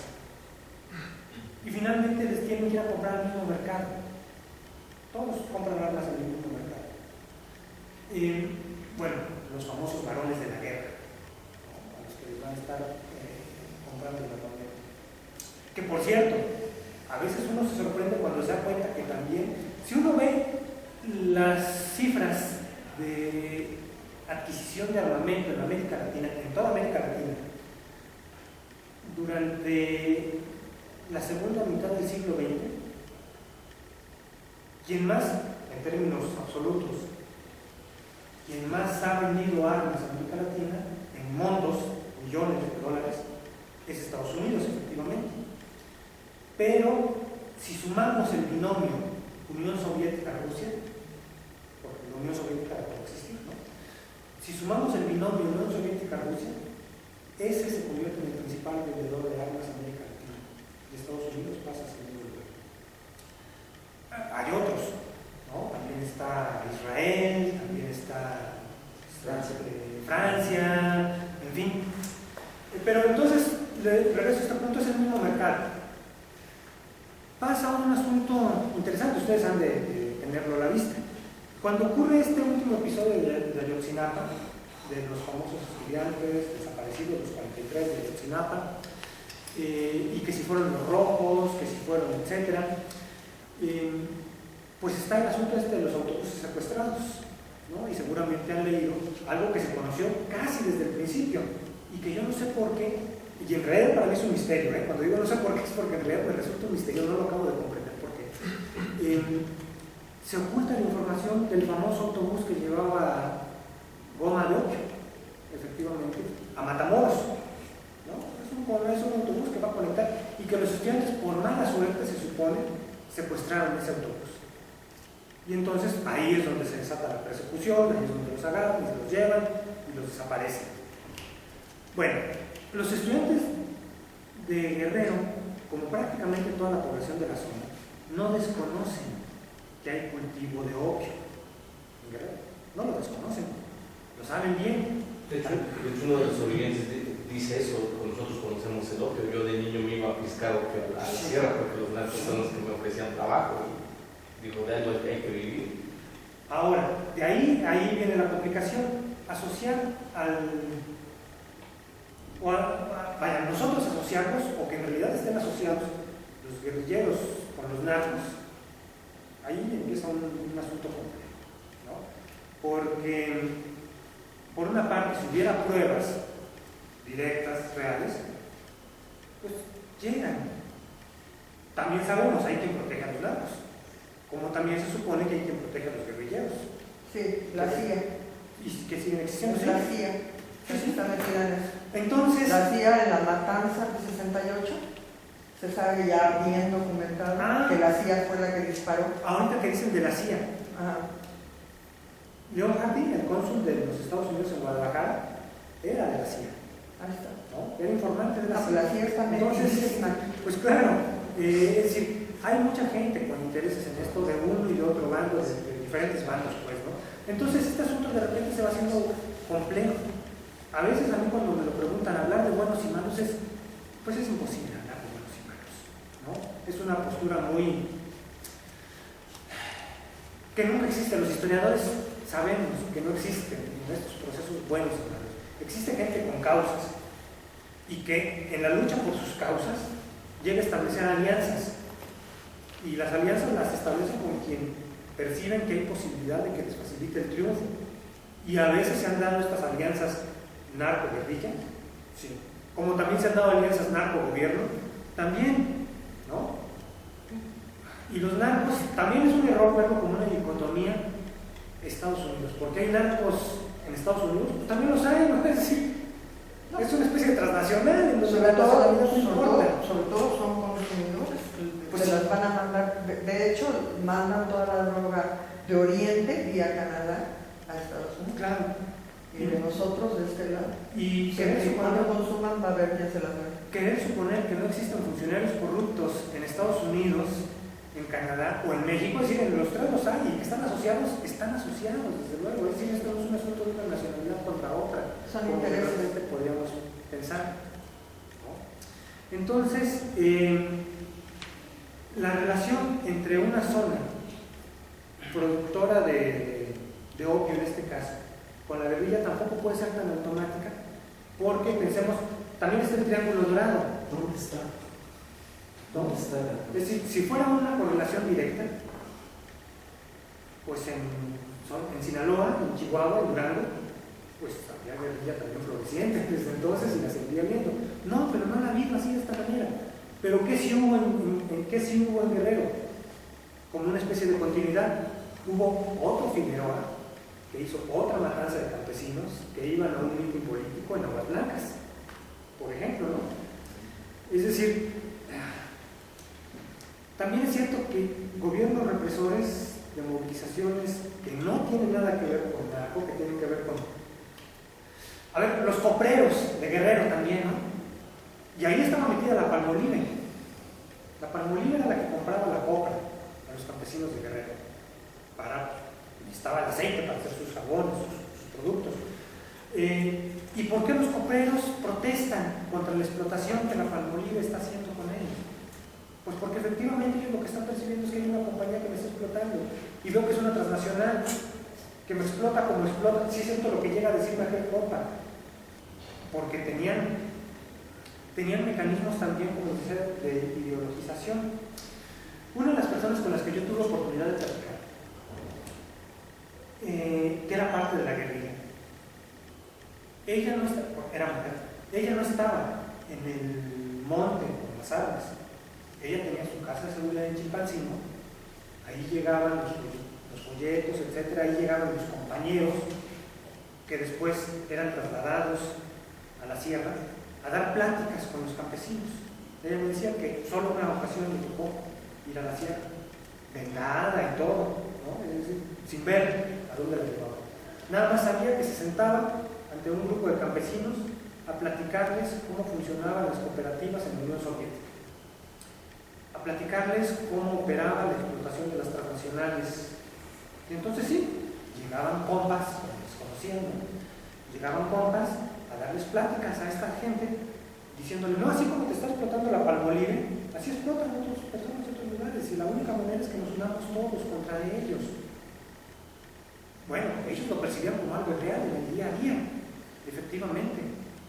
Algunos terminaban convenciéndose, no, pues sí, la empresa transnacional gringa, así lo percibían, ¿no? La empresa transnacional gringa me está explotando. Y entonces, pues tenemos que unirnos, está saqueando mis riquezas, porque, pues es que no era tampoco mentira, era real, de que está explotando mis recursos, me lo está pagando a un precio mísero, a un precio mínimo, para después venderme sus productos caros, me tiene con salarios de hambre, no me da prestaciones, me tiene trabajando más de las horas que contempla la legislación laboral, no me da las prestaciones, mis hijos no pueden ir a la escuela, más bien los tengo que venir a traer aquí a que también trabajen, pues esto. Entonces, no nada más están explotando los recursos naturales, también están explotándonos a nosotros, que somos recursos humanos, pues ya basta. Mejor vámonos efectivamente con el profe a tomar las armas. No vamos a andar con las armas todos los días, nos disfrazamos un día de campesino, nos disfrazamos, perdón que lo ponga yo en estos términos, pues, ¿no? Un día nos ponemos la gorra de campesino, otro día nos ponemos la gorra de guerrilla, ¿no? Porque también la guerrilla tiene esta característica, no es una fuerza, no es un ejército regular, damos un golpe, nos dispersamos, vuelve a haber una señal, nos juntamos y damos otro golpe y nos dispersamos. Ahora no me toca el golpe mío, le toca a los de allá, etc. Así era como operaban. Y tener estos vínculos repentinos, ¿no? Unirse, dispersarse en el norte. Y entonces por eso no encontraron a los guerrilleros, porque pues eran los campesinos que pasaban después con su burrito o que se iban a trabajar a X, ¿no? En fin, entonces, por eso yo creo que también las correlaciones no pueden establecerse de manera tan directa. Existían, si quisiéramos nosotros encontrar elementos de razón en lo que decía uno u otro, los encontraríamos. Pero me preguntaría esto, si fuera también porque la gente fuera pobre, como también dicen, pues son campesinos pobres, entonces llega el narco, les ofrece más dinero y se van a cultivar, a cortar opio, o cultivar marihuana, o cosas por el estilo, no es tan automático, porque como les digo, también otra zona importante de cultivo es el Triángulo Dorado, y no está lleno de guerrilla, ni está lleno de guerrilla todo el tiempo. Y por otra parte... perdón, sí, el Triángulo Dorado consiste es Laos, Birmania... No, yo digo que aquí de México. El mexicano. Chihuahua, Sinaloa, claro. ¿Qué es el Triángulo Dorado? Es la zona de cultivo donde se fortaleció lo que después fue el cártel de Sinaloa, que exportan droga a los Estados Unidos desde los años 20 más o menos. Les quitan el negocio a los chinos. Ustedes saben que hay un movimiento chino muy fuerte en Sinaloa hacia los años 20 más o menos. Hay una matanza, ¿no? Bueno, entre otras cosas es alentar a ese movimiento antichino y esas matanzas de chinos para correr a los chinos y quedarse con el negocio del cultivo del opio. Hay una frase que me encanta que dice: sigue la ruta del dinero para que averigües la verdad. Sí, a fin de cuentas, sí. Entonces, bueno, y sí hay cultivo de droga, pero no, y sí hay guerrillas en Chihuahua, en Sinaloa no, bueno, surgen los enfermos, también en Culiacán, que es un grupo así muy radical también. En Durango no logró arrancar un grupo de guerrillero fuerte. Como sí lo hubo después en otras regiones del país, en Michoacán. Bueno, en Michoacán el narco es un fenómeno relativo. Como grupo que trata de controlar las plazas, es un fenómeno más bien. Como cultivo de drogas, de nervantes, etc., pues es algo que es más o menos antiguo, pero pues en muchas partes. Astucia. O los hermanos de claro, pues sí. No, pues es que, y eso, efectivamente, mientras siga existiendo consumo, mientras siga existiendo mercados de consumo, existe el mercado de producción y el mercado de trasiego. Además que en 1860, cuando lo escribió, era el tabaco. Así es. Sí, a esa hoja se refería. Pero el tabaco era estanco. Pues lo mismo que pasó en Estados Unidos cuando se prohibió el alcohol. Las mafias eran para traficar alcohol, ¿no? O cuando en México no se podían importar eléctricos, electrodomésticos, pues existían mafias completas para meter de fayuca, como se le conocía, ¿no? Meter de contrabando televisiones y radios y bueno, hasta pinzas para el cabello, ¿no? En fin, en la medida que eso se fue abriendo, se acabó ese esa mafia, pues, ¿no? Como también existen mafias para transportar a personas de un lugar a otro. Cuando la migración se hace ilegal, pues entonces hacemos un tráfico ilegal que sea necesario. Y a eso se asocian entonces, por eso se asocian estos tipos de mercados también, de tráfico de armas, de tráfico de drogas, de tráfico de diferentes cosas. Bueno, en fin, pues esta serie, no sé si tengan algún otro comentario o duda. Dígame. Yo tengo dos preguntas. Una es, me gustaría saber cómo vivió usted la investigación, si fue haciendo entrevistas, viajando a los lugares donde había sido este suceso, o si fue documental y, bueno, un poco unos detalles sobre eso. Y la otra es sobre una historia que yo he escuchado de mi padre, que era estudiante de ese tiempo. Y recientemente me dijo, pues es que en esa época Echeverría fue a todos lados de México, entró a cada pueblo que había y pusieron un camino que llegaba y hasta donde se podía luz y una televisión. Antes de que hubiera escuelas o clínicas, otra cosa, llegaba la luz y la tele. Y yo le digo, ¿y cómo sabes eso? ¿Pero dónde lo leíste? Y digo, no, pues todo el mundo lo sabía. Sí, cuando yo llegué a México en el 75, mis cuates me decían, yo trabajé en el Zabalcoy como paramédico cuando llegué, y decían, no hombre, los camiones de carta blanca llegan mucho más lejos que los de paludismo. Sí, no, pero mira, esto tiene que ver con dos procesos y con dos lógicas. Bueno, primero, la pregunta de cómo desarrollé y cómo viví la investigación. Bueno, por una parte, hice investigación documental hasta donde se pudo, entonces todavía no estaban desclasificados los archivos de la guerra, ¿no? El Archivo General de la Nación todavía no tenía esto desclasificado. Entonces, pues para mí como historiador, presentó un reto interesante. Por una parte, fui a entrevistar gente, en efecto, logré contactar con algunos exguerrilleros y pues algunos me facilitaron sus testimonios. No es sencillo, desde luego, porque es gente que vivió represión. Uno de ellos, por ejemplo, les platico dos casos así que tengo muy en la cabeza. Uno de ellos, pues, cojea. Fue torturado en aquel momento y pues lo dejaron con esa secuela, ¿no? No puede caminar bien. Pero muy cordial, platicó conmigo, me relató cosas, pues como les decía hace rato, espeluznantes, ¿no? Otro de ellos, lo recuerdo muy bien porque cuando llegué a su casa. Y cuando toqué la puerta y abrió, pues la abrió así, pues como se le abre a un desconocido con desconfianza, ¿no? Así nada más entreabriendo un poquito la puerta, asomándose y preguntándome qué quería. Ya le dije quién buscaba, soy yo, que necesita. Le dije que iba de parte de tal persona, porque estaba haciendo una investigación histórica. Su mirada era de tanta desconfianza, tanto miedo, que no se me va de la cabeza. La mirada para así.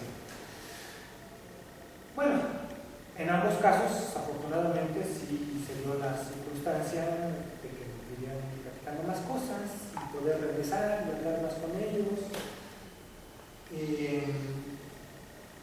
Y bueno, tratar a través de ellos acercarme a mencionar lo que habían vivido como personas, pues es que son seres humanos y pues como personas viven las cosas, desde luego. Y por otra parte, pude encontrar lo que yo después le llamé la información en negativo. Y le llamaba yo negativo porque yo me imaginaba un negativo fotográfico, en donde lo que uno ve en el negativo oscuro se imprime claro, y lo que uno ve claro en el negativo se imprime oscuro, ¿no? Entonces, me acuerdo que llegué yo a la Secretaría de la Defensa Nacional, al archivo de la Secretaría de la Defensa Nacional, y dije, bueno, pues a ver si puedo encontrar aquí algo. Y ya me pregunté si había información de tal. También no se me borra de la cabeza la sonrisa, pues un poco sarcástica de la persona que me atendió, diciendo, pues no, aquí no voy a encontrar nada de eso. Como diciéndome, no se iluso, joven, pues, no, ¿qué está haciendo aquí? Y me dijo, pero tal vez aquí enfrente, en la biblioteca del Ejército, si encuentre algo. Pues ahí voy enfrente a la biblioteca del Ejército. Fue también muy llamativo trabajar en la biblioteca del Ejército. Estuve yendo una temporada, porque sí tenían materiales que me podían servir, y estos eran los materiales educativos. Por ejemplo, el Ejército siempre negó a las guerrillas su calidad de beligerante. Eran, para el Ejército y para el gobierno, los líderes guerrilleros eran fascinerosos, eran robavacas, eran asaltantes, eran cualquier cosa menos guerrilleros, mucho menos, como les digo, beligerantes. Entonces, pues hablaban del cuatrero que anda ahí en la sierra, hablaban de cosas así. No les iban a reconocer esto jamás. Y entonces, pues en sus informes, por ejemplo, el secretario de Defensa rendía informes también anuales. Y en sus informes anuales se veían estas cosas que les mencionaba, cómo aumentaba la adquisición de material y qué tipo de material era el que adquirían. Y era el material que se utilizaba justamente para estar trabajando en la sierra, por una parte. El tipo de vehículos para andar en el monte, por ejemplo, no tanto el tipo de armamento, el tipo de vehículos para movilizarse hacia la sierra. Y se conecta con esto de los caminos, por cierto, ¿no? Aumentaba el número de... Tenían una revista que se llamaba la Revista del Ejército, y entre 1972 y 1974 se hicieron más frecuentes los artículos sobre supervivencia en la selva, sobre cosas por el estilo, ¿no? La gente becada para la Escuela de las Américas también creció.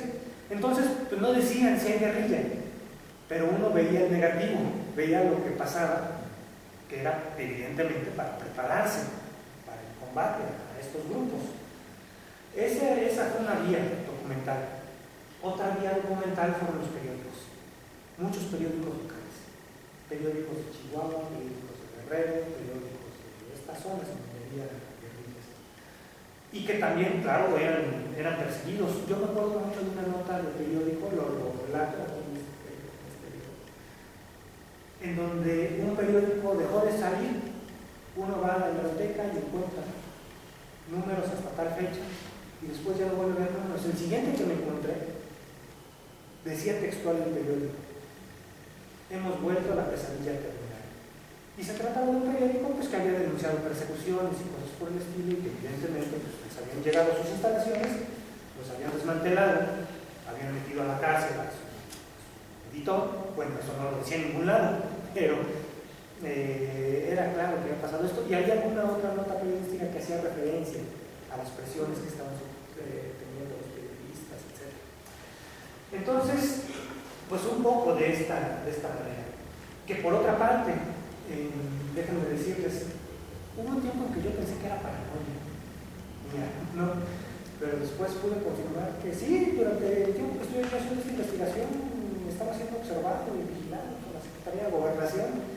Empezaron a buscarme presuntos estudiantes que sabían que yo estaba investigando sobre eso y que querían que les platicara, ¿no? Que les diera asesorías y cosas por el estilo.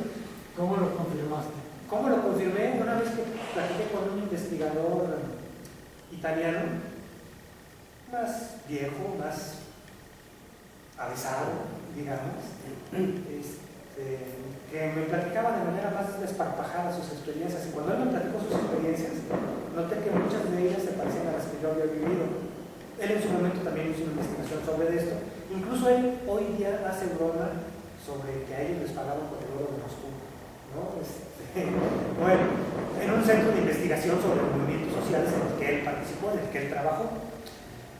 y me decía, pues claro, si tú crees que no estás fichado en gobernación, claro, tú y yo estamos fichados en gobernación, etc.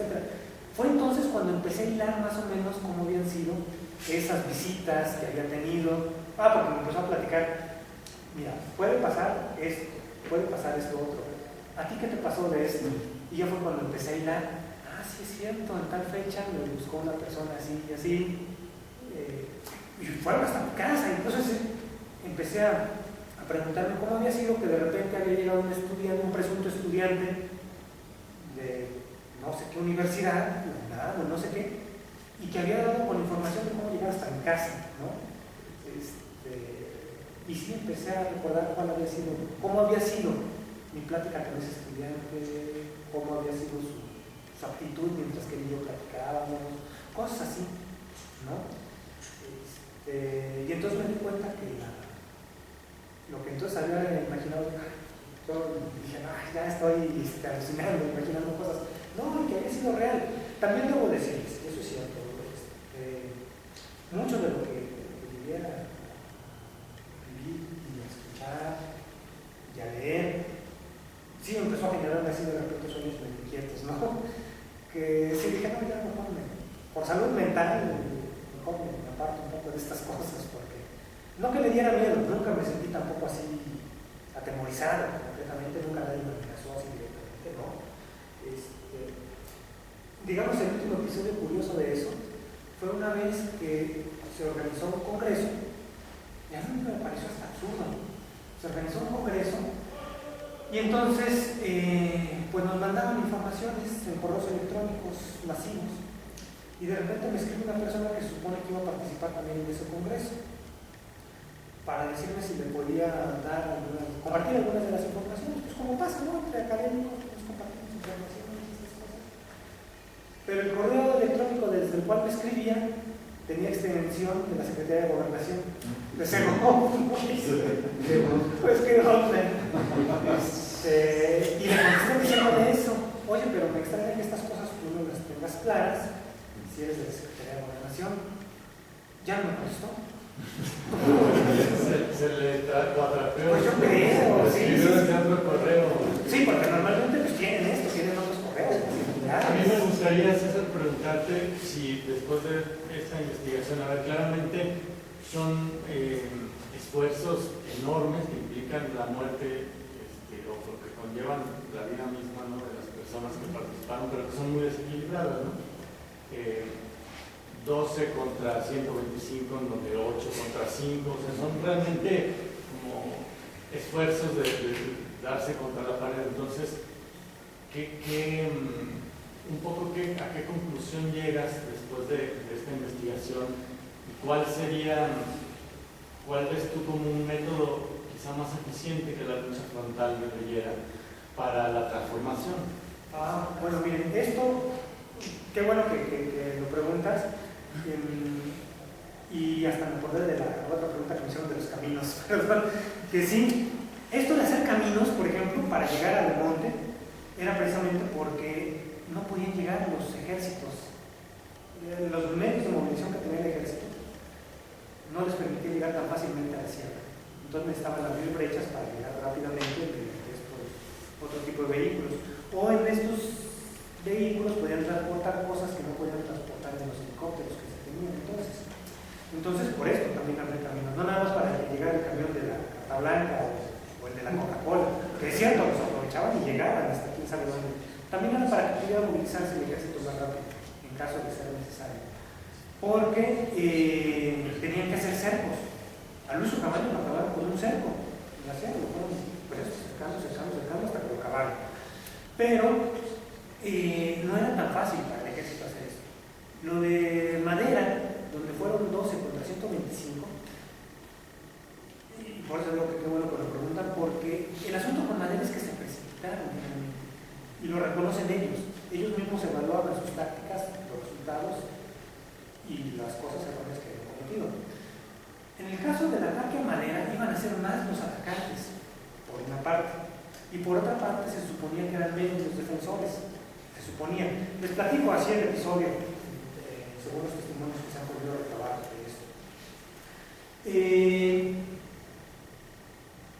iban a confluir en Madera 4 grupos guerrilleros, es decir, 4 grupos de agentes del mismo grupo guerrillero, y tenían diferentes tareas.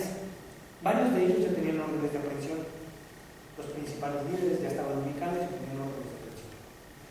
Entonces, ellos salen de la Ciudad de México, Gamis y Gómez salen de la Ciudad de México. Hay otro grupo que está en Chihuahua, que son campesinos que están allá. Hay un grupo que va a avanzar desde Sinaloa, pero que no es de Sinaloa.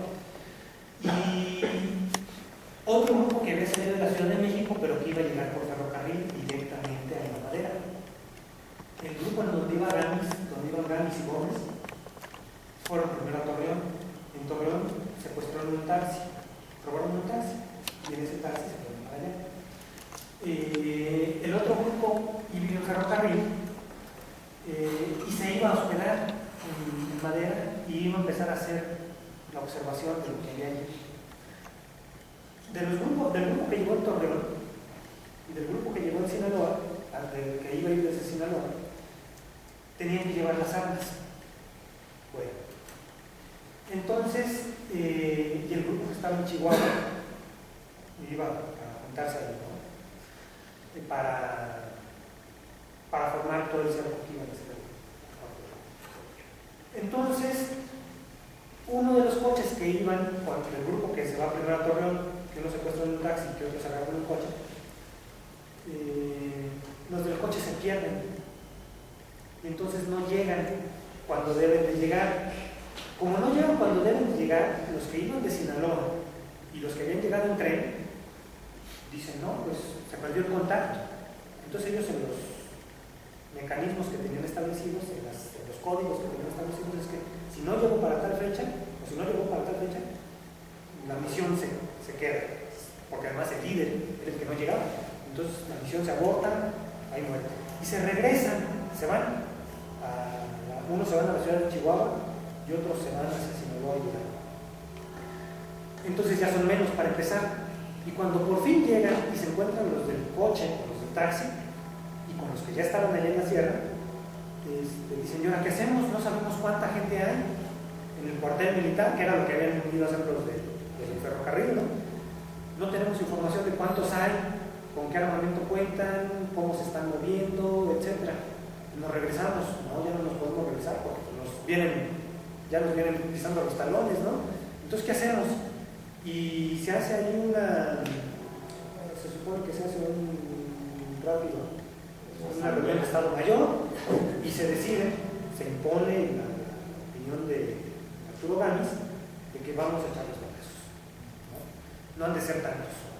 No, pues fueron más, como les digo, de los que ellos esperaban. Entonces, por eso fue tan disparejo. Porque normalmente no lo hacían así.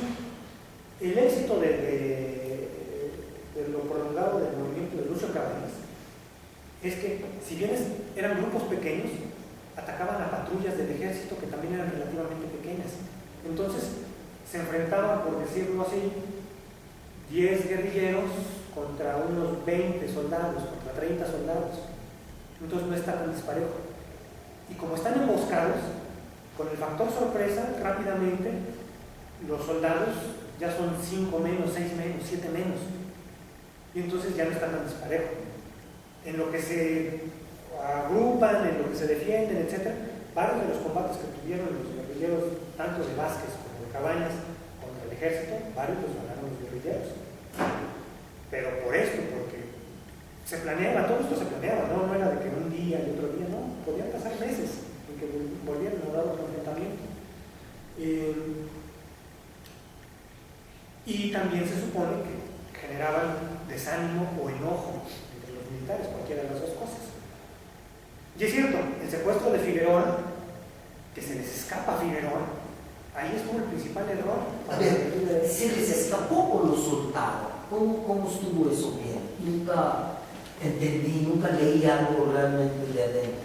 Pues la versión de Figueroa es me les escapé. La versión de los guerrilleros es nos traicionaron. Sí. Pero el caso es que la fuga ya no había sido porque error de ellos, los descuidaron y se les fue, o efectivamente le llegaron al precio que lo estaba cuidando. El caso es que la fuga de Figueroa es lo que hizo, lo que facilitó que supieran en dónde andaba operando. Sí. Y entonces ahí va el cerco, y meses de estarlo cercando, lo encuentran y lo acaban. Pero esto de estarlo cercando es tener a miles de soldados, a miles, Pero persiguiendo un grupo pequeño de guerrilleros. los guerrilleros, en las conversaciones que entablaban con ese güey, sí lo soltaron. Por fin, ¿cuál es tu idea? Porque No, pues nadie lo ha podido. Mi idea es que, no, yo creo que los traicionaron. Mi opinión es que los traicionaron. Alguien traicionó. Mi opinión es que alguien traicionó. Y vaya, no lo puedo decir tampoco con certeza. Sí. Con la gente con la que yo pude platicar tampoco me supo decir con certeza, ¿no? Y las fuentes documentales, pues esto les digo, hay dos versiones, depende de qué lado sea. Del lado oficial, Figueroa, me les escapé. En un descuido me fui y me despelé. Spider-Man. No, también sí se me soltó, desde luego que lo matan, o los matan. En fin, entonces, esto que sí podría ser una lucha desigual, y me preguntaron cuál es mi evaluación, pues es más o menos común que me hagan esta pregunta. Y es más o menos común que yo responda diciendo aquí afuera nunca me vamos al monte. Pero no, yo creo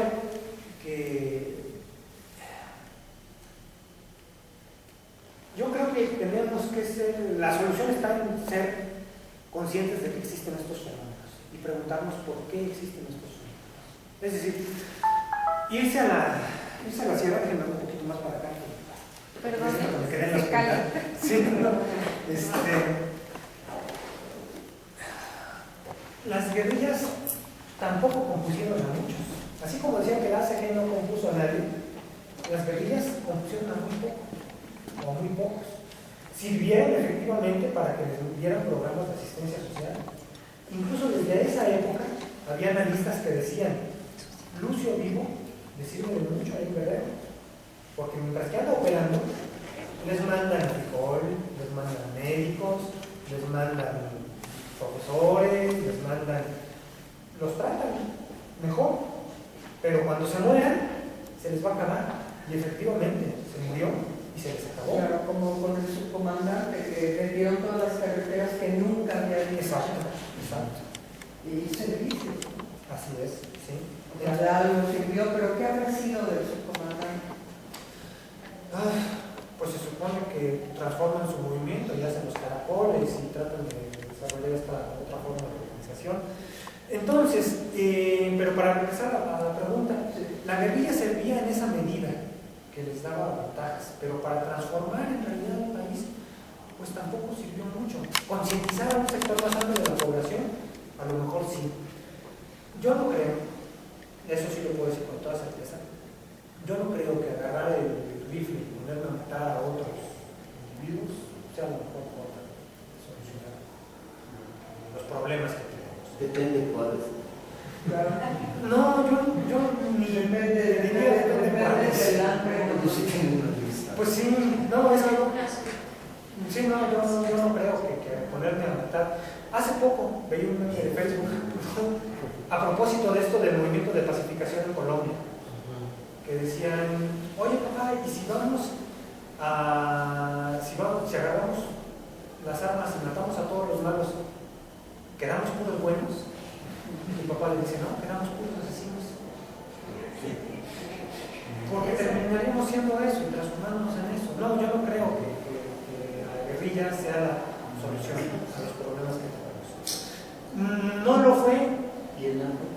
No, tampoco, no. Es que, mire, por ejemplo, si uno se pregunta, el movimiento vasco, nacionalista, separatista vasco, y que recurrió a la guerrilla, etc., durante medio siglo, ¿sirvió para algo? Para Pues empezar para a matar concientizar a la niños. gente, para visibilizar el problema. Incluso Marcos, yo creo que esa es una de las cosas, por una parte la gente se lo achaca como fue una guerrilla de mentiras, dice Carmen, pero supo hacer visible un problema y después controlar la violencia o minimizar el margen de violencia. Su modo era epistolar. Así es. Sí, fue una guerrilla más bien mediática, más que en realidad de balas, ¿no? Pero en cambio, las de Colombia, las de esta guerrilla de los vascos, que sí fue muy violenta, no consiguió lo que se habían propuesto, a fin de cuentas. Entonces, por eso yo, por razones como estas, no creo.